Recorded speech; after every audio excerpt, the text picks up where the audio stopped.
Selamat pagi, perkenalkan nama saya Ikomong Yohanes Stefanus, saya dari kelas 12 IPA 1. Di sini saya akan menjelaskan perbedaan teks kritik dan teks esai. Oke, kita mulai dari pengertian kritik. Kritik adalah sebuah kegiatan untuk menilai baik, buruk, atau bermutu tidaknya dari sebuah karya sastra. Sedangkan esai adalah sebuah karangan prosa yang membahas suatu masalah secara sekilas atau hanya satu pokok masalah tidak menyeluruh yang ditulis berdasarkan sudut pandang pribadi penulisnya. Terus perbedaan kritik dan esai. Kita mulai dari objek tulisan. Pada kritik, objek tulisannya cenderung dilakukan pada sebuah karya sastra seperti karya dari penyair, puisi, sajak, dan sejenisnya. Kritik juga dilakukan pada sebuah cerpen novel dan sejenisnya. Sedangkan esai fokus objek yang diingat merupakan permasalahan umum seperti permasalahan yang terjadi terkait sosial, budaya, politik, dan sejenisnya. Yang kedua, fungsi. Fungsi dari kritik, berdasarkan fungsinya digunakan untuk mengevaluasi sebuah karya sastra untuk karya yang lebih sempurna serta memenuhi kenikmatan dalam menilai estetika dari sudut pandang si kritikus. Sedangkan esai, fungsinya berusaha memberikan solusi atau gagasan atas permasalahan atau fenomena yang terjadi. Yang ketiga, sifat tulisan.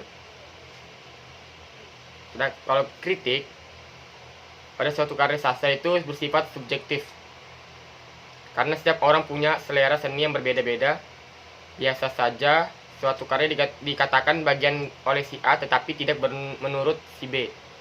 Sedangkan sifat tulisan sebuah esai cenderung objektif, karena biasanya pada esai ini membuat suatu opini atau sudut pandang penulis dan disertai dengan sumber tulisan yang relevan untuk menguatkan argumennya. Yang keempat, gaya bahasa. Kritik, gaya bahasa yang digunakan cenderung baku, sedangkan pada esai baku dan santai. 5. Bentuk penulisan. Pada kritik, bentuk penulisannya melalui 3 tahapan, yakni interpretasi atau penafsiran karya, analisis atau penguraian terkaitan karya, dan penilaian evaluasi karya. Sedangkan pada esai dimulai dari masalah umum atau fenomena yang terjadi, kemudian pemberian gagasan atau sudut pandang dan kesimpulan. Terus yang kelima, saran. Berdasarkan kritik dan esai, di bagian saran adalah dikritik tentu sebuah saran merupakan sebuah kewajiban untuk dituliskan pada paragraf akhir atau saat melakukan tahapan penilaian. Sedangkan esai boleh tidak dimasukkan sarannya, tetapi juga boleh untuk ditambahkan. Ciri-ciri kritik dan esai. Ciri-ciri kritik, yang pertama, berisi tanggapan atau evaluasi terhadap hasil karya sastra. Yang kedua, memberi pertimbangan mutu karya terkait baik dan buruknya. Ketiga, memberikan saran perbaikan. Yang keempat, walau ditulis subjektif tetapi harus berdasarkan penilaian yang jelas, tidak berpihak kepada siapapun. 5. Gaya penulisan baku. Ciri-ciri esai, tulisan yang membahas masalah umum atau fenomena umum. Yang kedua, karangan prosa. Yang ketiga, ditulis dengan singkat. Keempat, objektif, walau ada sudut pandang harus ada sumber relevan untuk mendukung pernyataan. Yang kelima, gaya penulisan baku pada esai ilmiah, gaya penulisan santai pada esai populer. Yang keenam, bersifat tidak utuh atau hanya membahas satu pokok masalah. Struktur kritik. Yang pertama, ada interpretasi, yaitu merupakan kegiatan untuk mendeskripsikan atau menjelaskan suatu kondisi karya atau latar belakang karya itu ditulis. Kedua, analisis.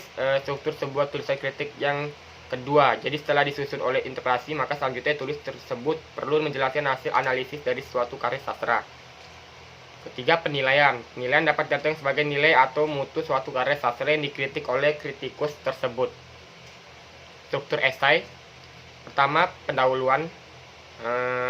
Pada bagian ini penulis atau kamu berusaha menjelaskan tentang gambaran umum objek yang dibahas. Kedua, isi. Membahas topik, kamu ambil serta uraikan dengan detail gagasan yang diajukan. Ketiga, penutup.